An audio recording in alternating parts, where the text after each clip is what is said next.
मौनी अमावस्या वह अमावस्या जिस दिन जीवन में मौन उतरे, जिस दिन हम बाहर भीतर से मौन हो सके। और यदि हम जिस किसी दिन, कब कोई भी दिन हो, कोई भी तिथि हो और कोई भी समय हो, जब हमारा तन और मन दोनों मौन हो जाए, दोनों एक जगह स्थिर हो जाए, तो वह क्षण हमारे लिए मौनी अमावस्या का क्षण होगा, मौनी अमावस्या का पर्व होगा। हम मनुष्य हैं, हमारे पास बोलने की शक्ति, वाक शक्ति है। हम विचारों को अभिव्यक्त कर सकते हैं, दूसरों तक संप्रेषित कर सकते हैं, बोलते हैं। बोलने से हमारा सारा व्यवहार चलता है, लेकिन जितना बोलना आवश्यक है, आत्मकल्याण, आत्म शांति के लिए, उतना ही न बोलना, मौन भी आवश्यक है। बोलने से हम परिचित हैं, न बोलने से परिचित नहीं है। जो रोज ध्यान समाधि का अभ्यास करता होगा और ध्यान समाधि के अभ्यास के दौरान जिसका मन सोचना बंद कर देता होगा, मन में कोई विचार नहीं रह जाता होगा, मन सारे संकल्पों से मुक्त हो जाता होगा, वही उस मौन के महत्व को समझ सकता है। बाहर से भी मौन की आवश्यकता है, भीतर से भी मौन की आवश्यकता है। जब तक हम बाहर से मौन नहीं होंगे, हमारी वाणी संयमित नहीं होगी और समय समय से मौन नहीं होगी, तब तक न हम योग समाधि को, ध्यान समाधि को समझ सकते हैं और न ही आत्मा परमात्मा को समझ सकते हैं, न उसका अनुभव कर सकते हैं। तो आज मौनी अमावस्या, मौन क्या है और अमावस्या क्या है, और दोनों का महत्व जीवन में क्या है, इस पर चर्चाएं सुनी होगी आप लोगों ने, फिर से मनन करना है। मैंने कहा पहला है मौन।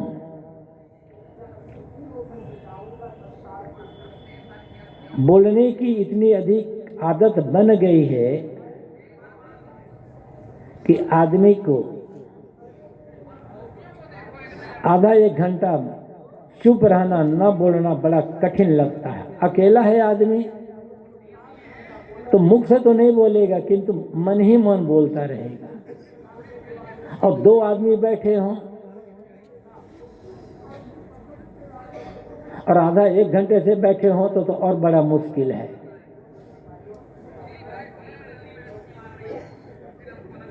किंतु हमें ये सोचना होगा, बोलना आवश्यक है, किंतु उतना ही बोलें जितना बोलने से हमारा काम चल जाता हो। अनावश्यक, सबसे पहले अनावश्यक बोलना बंद करें।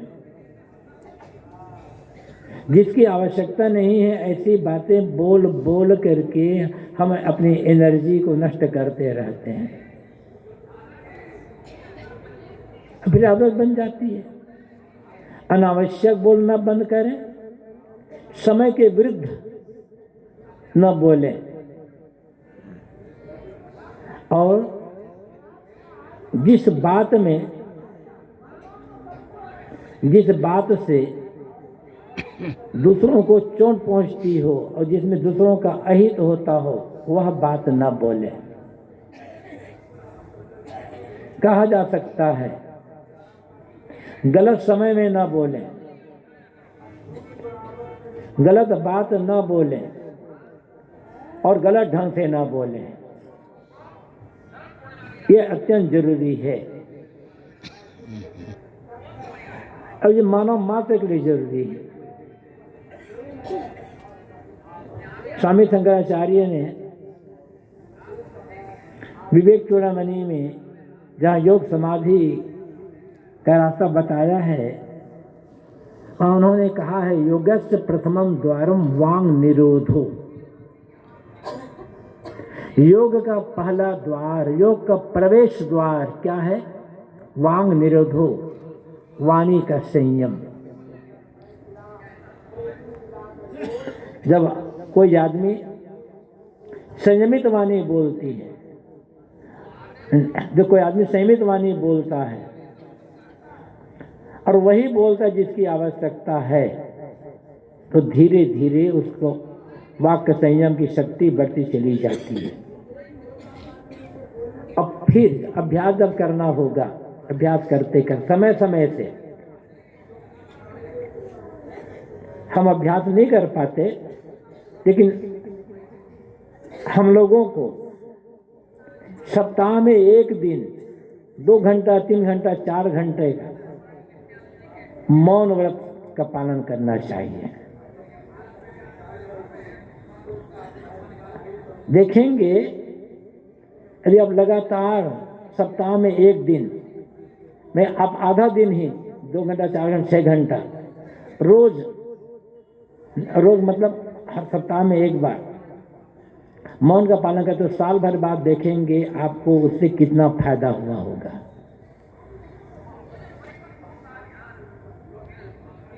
लेकिन केवल वाणी का मौन ही मौन नहीं है, ये बाहरी मौन है, इसकी आवश्यकता है।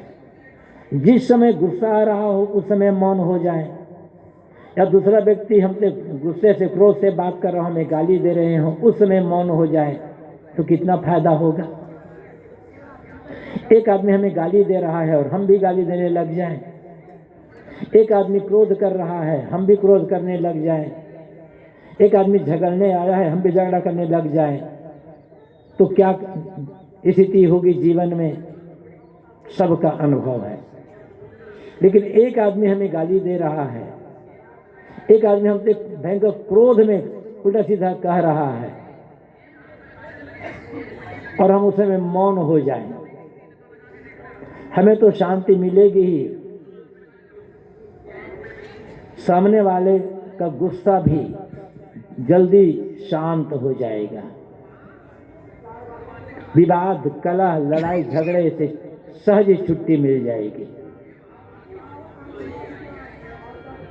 महावैराग्यवान संत श्री पलटू साहब जो अयोध्या में हुए हैं,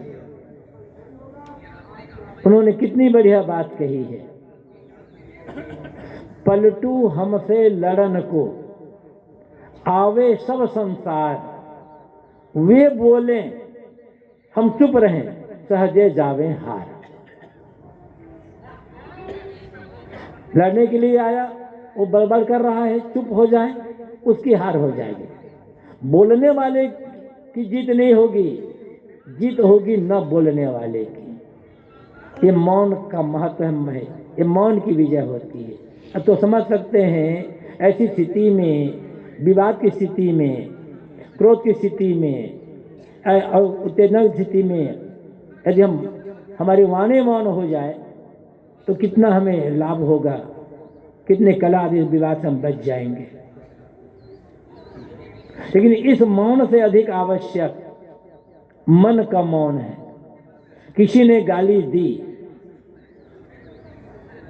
हम बाहर मुख से गाली नहीं दी, लेकिन मन से गाली दे रहे हैं, तो उस व्यक्ति नुकसान तो नहीं होगा, हमारा नुकसान हो जाएगा, हमारा मन खराब हो जाएगा। बाहर से क्रोध तो नहीं कर रहे हैं, किंतु मन ही मन क्रोध में जल रहे हैं, तो और भयंकर दुष्परिणाम हमारे जीवन में आएगा। जैसे बाहर से मौन है वैसे भीतर से भी मौन हो जाए, कोई हलचल ना हो मन में। जैसे बाहर से हम क्रोध से अपने बचाएं वैसे भीतर से अपने मन में भी क्रोध न का भाव ना आने दे। कोई एक आदमी हमारे पर क्रोध कर रहा है और हमारे मन उसके लिए क्षमा का भाव आ जाए, ये हमारी ऊंचाई होगी। हम कर नहीं पाते हैं, लेकिन रास्ता यही है। कोई हमें गाली दे रहा है, उस गाली को सुनकर गाली देने वाले के लिए हमारे मन में करुणा का भाव आ जाए, सोचे इस आदमी का कल्याण हो जाए, कितना हमारा लाभ होगा। सोच कर देखें एक बार। अब अभ्यास तो बाद में ही हो पाएगा।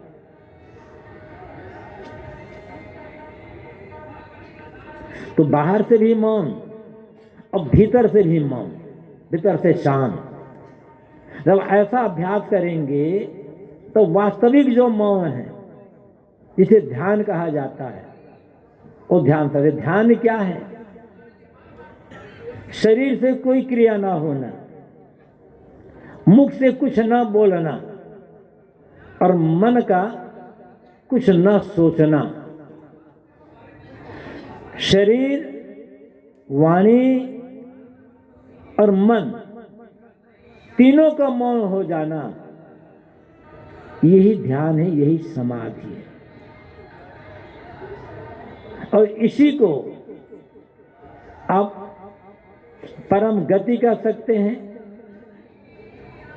इस दशा को आप परमात्मा की प्राप्ति, परमात्मा साक्षात्कार कह सकते हैं, आत्मा साक्षात्कार कह सकते हैं, कुछ कह सकते हैं।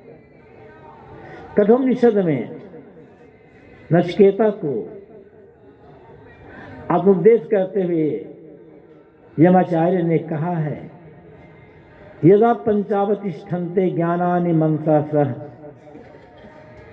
बुद्धिक्षण विशेषते तमाहु परमाम गति। यदा जब पंचावतिष्ठन्ते ज्ञानानि, ज्ञान की पांचों ज्ञान इंद्रियां, आंख, नाक, कान, जीभ, त्वचा और स्थिर हो जाए, शांत हो जाए। मनसा सह, मन के सहित, मन के सहित जब पांचों ज्ञानेंद्रियां शांत स्थिर हो जाए, मन में आंख से देखना बंद, कान से सुनना बंद, मुख से बोलना बंद, नाक से सूंघना बंद, त्वचा से छूना बंद। बुद्धि क्षण विचेष्टति, जब बुद्धि भी कोई चेष्टा ना करे, मतलब मन, बुद्धि और पांचों ज्ञानेंद्रियां शांत हो गए, तमाहु परमाम गति, उसे कहते हैं परम गति। ये परम गति कहीं बाहर नहीं है। परम गति मरने के बाद मिलेगी ऐसी नहीं है। परम गति आपको कोई दूसरा देगा, ऐसा कुछ नहीं है। उसे परम गति कह लो, आप परम पद कह लो, उसे आप मोक्ष का पद कह लो, जीते जी। शब्द अलग अलग होंगे, तथ्य एक होगा। और दशा है आत्मस्थिति की दशा, यही तो ध्यान है। तो तन, मन, वचन तीनों की क्रियाओं का बिल्कुल शांत हो जाना, तीनों का बिल्कुल मौन हो जाना, सदगुरु कबीर की दृष्टि में ये सहज समाधि है। इसे सहज ध्यान भी कहा जा सकता है। नहीं है, लेकिन शरीर